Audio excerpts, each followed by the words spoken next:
dans l'épisode précédent. La neige gèle, donc ça nous fait des volutes comme ça et c'est quand même super joli.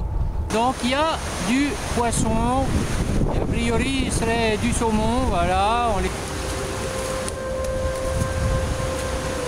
Donc on fait du lancer de cailloux pour découper la glace ou bien la cuillère. Allez, Igor en démonstration.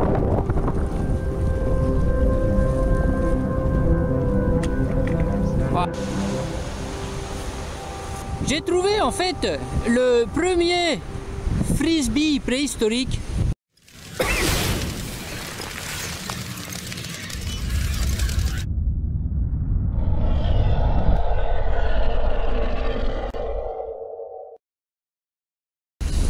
Allez, encore une fois, petit départ. Donc là, on a fini notre nuit ici.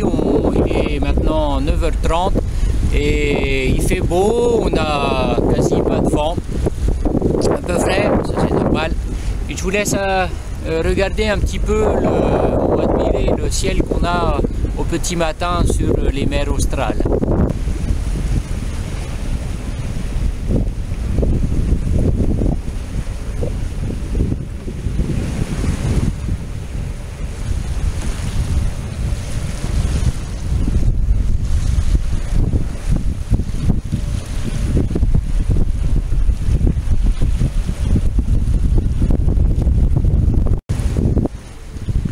La montagne qu'on voit derrière ici, c'est le Tortuga, donc le mont Tortue.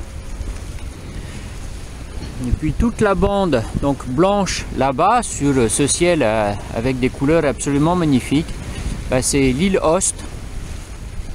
Donc là, la terre qu'on voit donc juste ici, c'est la fin de Navarino. Ensuite, ça tourne au nord-ouest. Le passage qui est entre les deux. Et nous, on va aller dans la baie qui est là-bas, juste en face.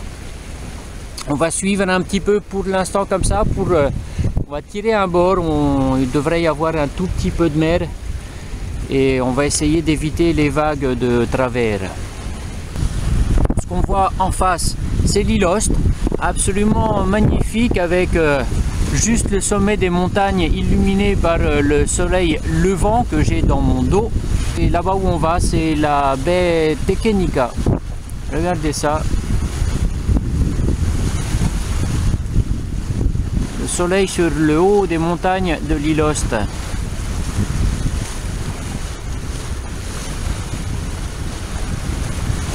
Voilà, on commence à rentrer dans la baie de Tekenika. Allez un peu plus devant pour vous faire voir ça. Donc on a laissé Navarino là-bas vers le soleil. Et puis là on a le début donc de l'île Host. Et voilà, on va dans cette baie là qui va assez profond.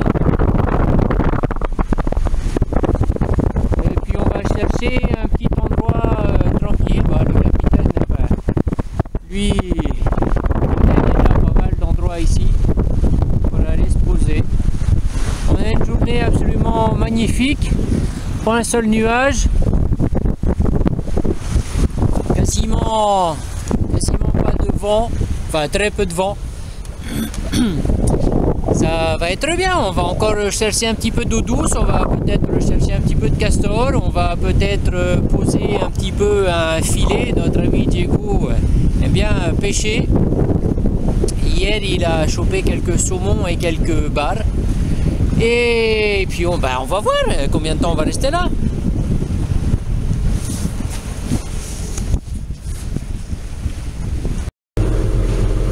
Alors faisons un petit point 4. Donc ici on a l'île de Navarino. Au-dessus là c'est la terre de feu. On a Ushuaia qui se trouve ici. Et donc on est parti de Puerto Williams par là. On a navigué comme ça, à passer entre donc, Navarino et Picton. On a descendu un petit peu plus. On a passé notre première nuit ici à l'ouest de Lennox. Ensuite, on a contourné par le sud. On est allé faire un petit tour dans la baie Winond qui se trouve là. Puis on est allé dormir au niveau de l'île Scott, où on a vu des guanacos ici. On a remonté, on est passé entre la péninsule et l'île ici, pour remonter par là et aller dans cette vallée, ancrée au milieu de cette vallée ici, dans de l'eau un peu saumâtre, et on est remonté jusqu'au Peluchejan ici pour aller voir les poissons. On est redescendu, on est venu camper ici dans cette petite baie là, on a traversé et maintenant on est en train de rentrer donc dans cette grande baie ici qui va super loin, et le but c'est d'aller voir un petit peu les baies secondaires dans justement cette baie de Tequenica. Si on regarde de plus loin, en Navarino, ici c'est les Wollaston avec le Cap Horn tout au bout. Mi-journée, on arrive au fond d'un des bras donc de la baie Tequenica, et on a le soleil qui donne là sur la neige, c'est absolument magnifique. Donc là les berges sont pas très loin, hein.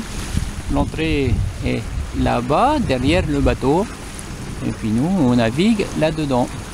C'est super joli, on est un peu caché du soleil donc on ne fait pas très chaud, et grosse barrière des falaises de montagne là. L'autre dans le fond super illuminé, magnifique. Un passage, alors a priori il y avait des passages d'indiens, parce qu'il y avait donc les Yagans qui vivaient dans ces coins là aussi, hein.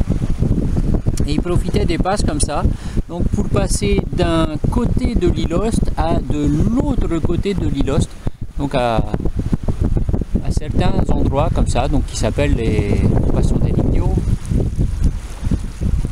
On a un autre juste derrière là.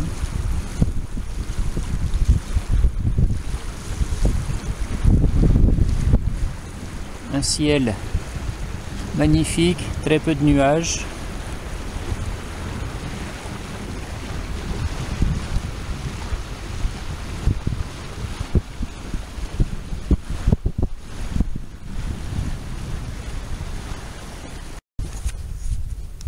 On est en train d'arriver donc juste au fond, voilà. Igor il a l'intention de peut-être rester mouillé là, tout au fond. Là.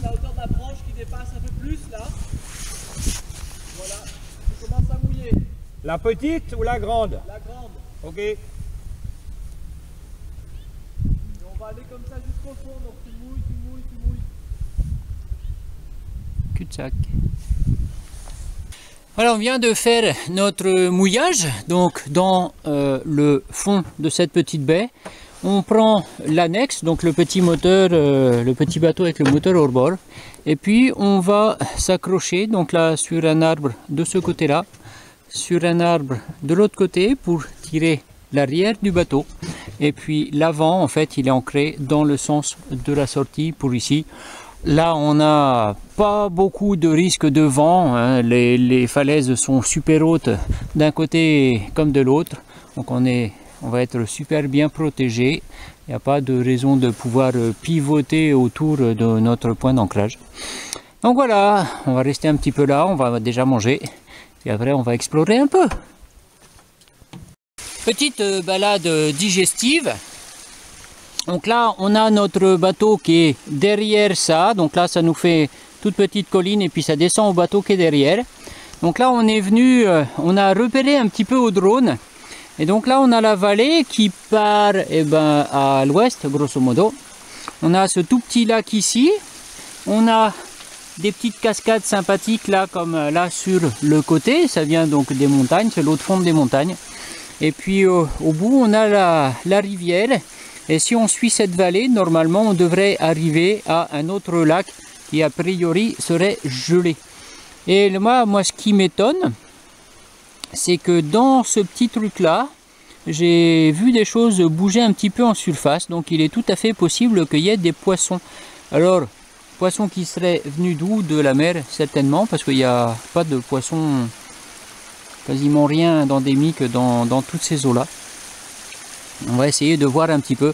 Évidemment, on a nos amis pêcheurs là-bas qui vont essayer de pêcher en plein hiver. Mais voilà, c'est très sympathique, il fait beau, on n'a pas beaucoup de lumière, mais c'est super sympa. Donc on va continuer.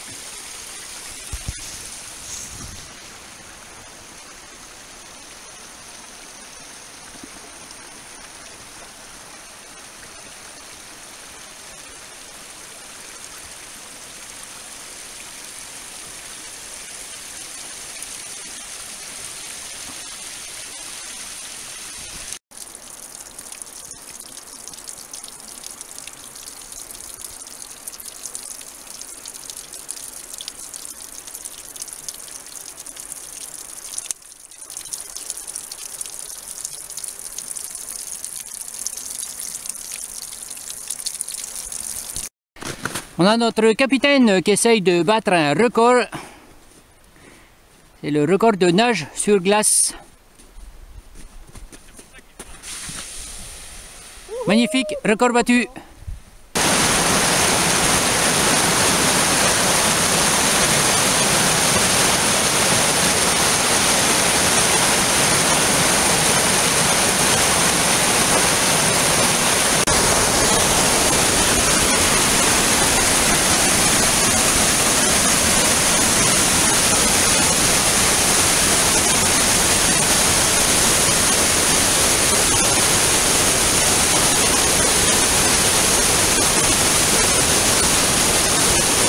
Alors, ici, dans ces baies complètement reculées de l'île Host, donc c'est des endroits où la quantité de blancs qu'on pu passer par là, si on peut les compter, on va les compter sur le doigt d'une seule main. C'est des endroits qui sont absolument pas visités, complètement inaccessibles. Et là, on est en compagnie, voilà, des condors. On les a là qui nous tournent autour.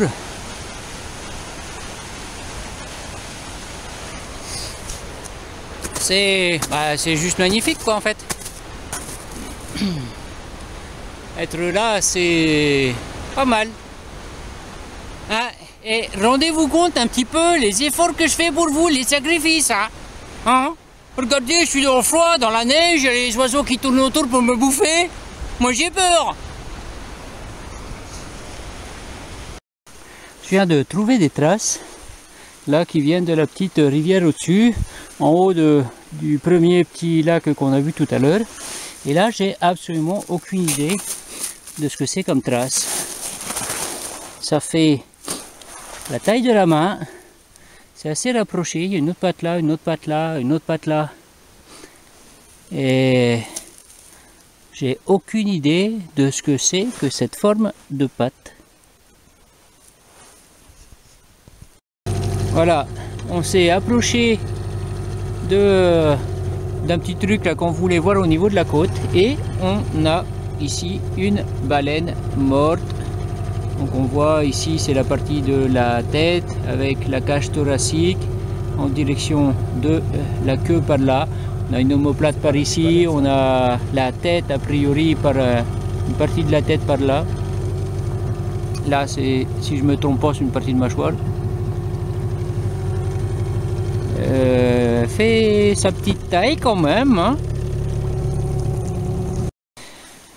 Alors, avec l'annexe, on a réussi à pêcher les fanons et notre capitaine veut essayer de récupérer quelques fanons pour orner son bateau. Non, c'est pas une salade de fanons, ça se mange pas. Bon, quand on est en bateau, on a aussi besoin d'eau douce, bien sûr, pour boire, pour cuisiner, aussi pour se laver. Là, évidemment, où on est là, il n'y a pas vraiment de service de livraison d'eau. Donc, on est à flanc de colline. Donc là, vous voyez, l'arbre est vertical. On a une belle petite cascade qui vient d'ici. Le Cotic, lui, il est tout en bas. Moi, je suis au milieu de la pente.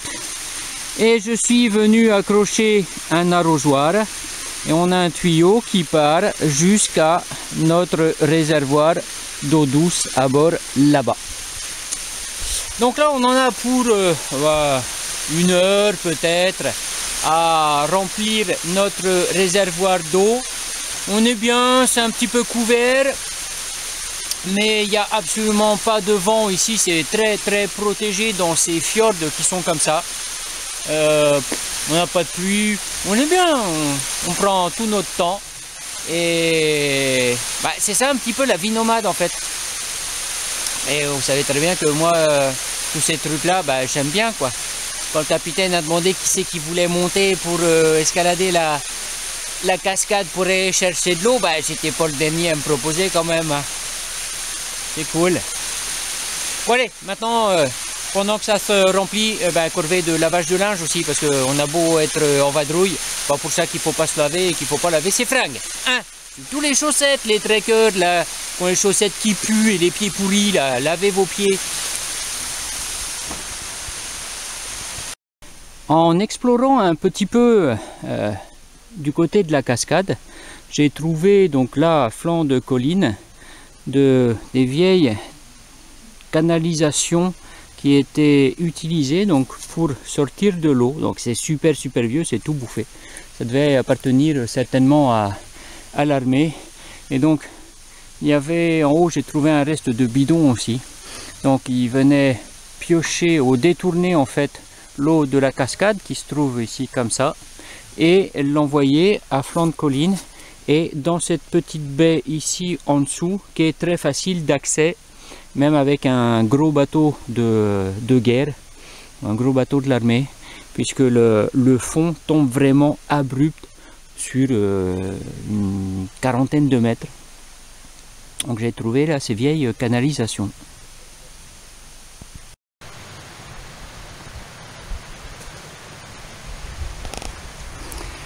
Autre baie, donc là le Cotique est mouillé juste là, au fond.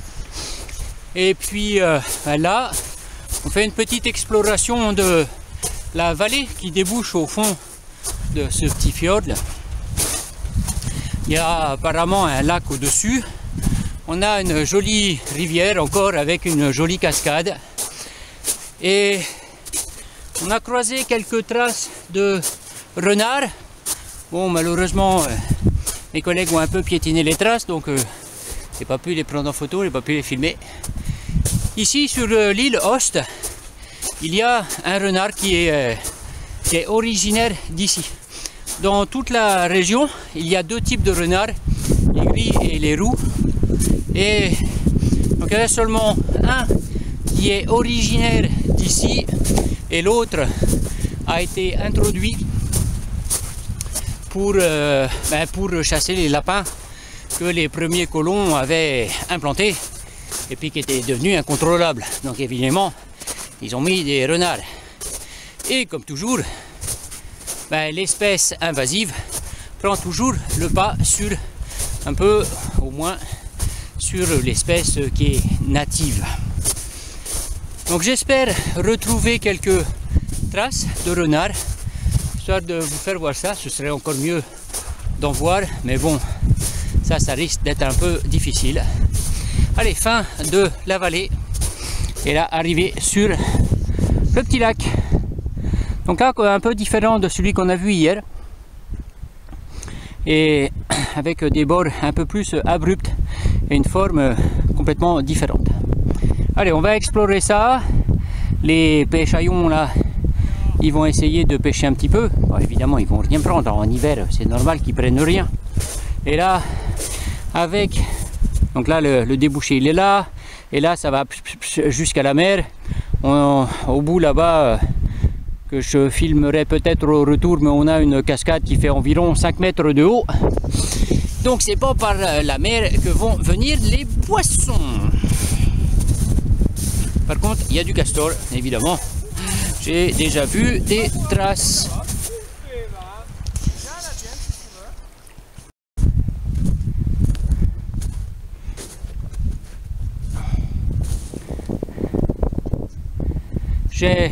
J'ai pris un petit peu de hauteur et avancer pour voir le fond du lac là-bas.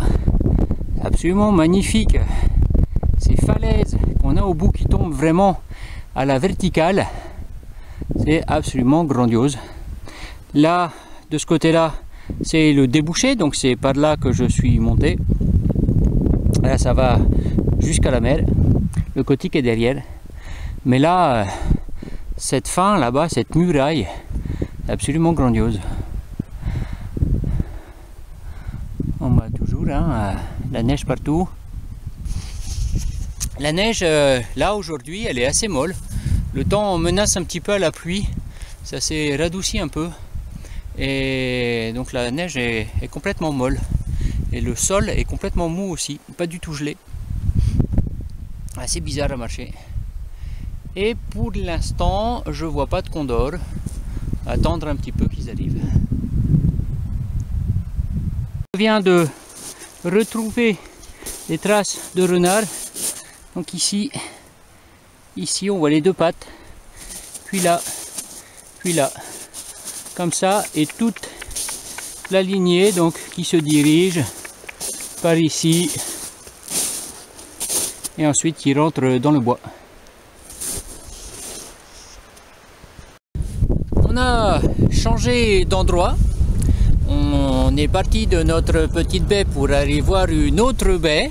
Et là, on est allé carrément bien au fond par ce tout petit passage là, ici, qui est pas beaucoup plus large que le bateau. Bon, ce qu'il y a, c'est qu'on a tapé un peu la quille. Mais bon, le capitaine, apparemment, ça ne l'inquiète pas du tout, donc on va pas s'inquiéter non plus, hein. Mais c'est pas très rassurant quand même. Aujourd'hui, il fait un temps un peu pourri. On a quand même un beau passage, alors il y aurait peut-être, pourquoi pas, des passages des Indiens avec pour les pirogues qui passeraient par là. Mais là aujourd'hui, vu le temps qu'on a, je sais pas si on va y aller en fait. Ce qu'on entend là, c'est la quille qui remonte. Je crois qu'on va ressortir tout de suite en fait. On voit le fond, c'est pas très rassurant. On ressort, voilà, d'un côté, de l'autre. On va se tenir quand même.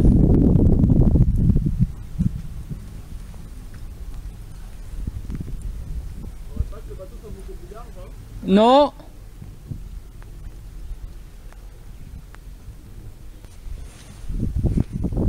Bon, avec la quille relevée, on est passé sans encombre. Mais le fond n'est pas loin quand même. Allez, du coup, on mouille ici. On vient juste de l'autre côté de ce petit tas de côte ici. On était juste derrière. Donc navigation une demi-heure en allant tout doucement. Alors le passage où on a tapé tout à l'heure, c'est là. Donc on va certainement on va rester ici ce soir. Alors si ça se dégage un petit peu ou s'il pleut pas trop, on va aller faire un tour quand même à terre pour essayer de trouver justement un passage de l'Indien, un passo del Indio. Donc les endroits où ils traversaient l'île au fond des fjords pour aller de l'autre côté.